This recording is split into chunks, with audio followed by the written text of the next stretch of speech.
Қабілет Қақанұлының сөзіне жазылған Аякөз Қыдырбайқызының термесі «Ұлыма кеңес».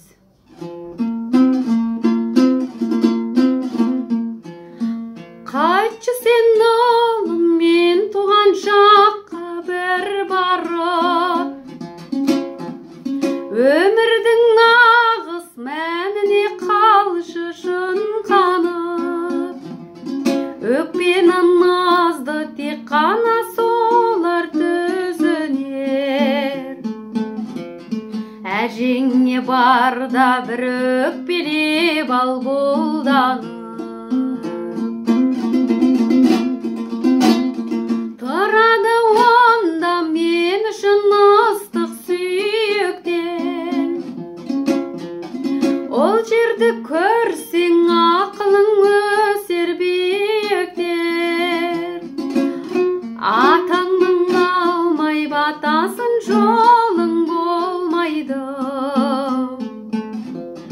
Шежіре шалдың қолына бір су құйып бер. Әжіңдей сенде қара жонға қыдырып, ақ өзен бойын жалаң аяқ көркі жүгіріп, құс қана қонған ақбас шыңға көріңіліп,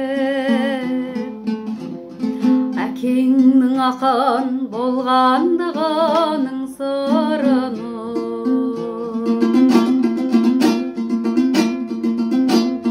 отарғада бар қозысын қайыр айраны,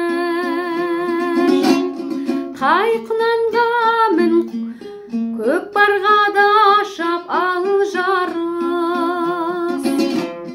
Көк белгеде шық шалқалап жатып қиялдан, құзарға қонған қыран мен бірге самға қақпасын қақпа, кез келген үйге кіріп бар. Жатсынбайды онда көрмейсің оғаш қылықтар.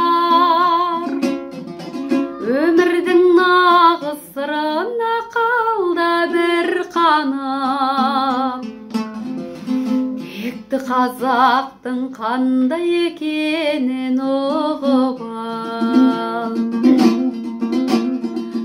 Өмірдің нағыз сырына қалда бір қанып, текті қазақтың қандай екенін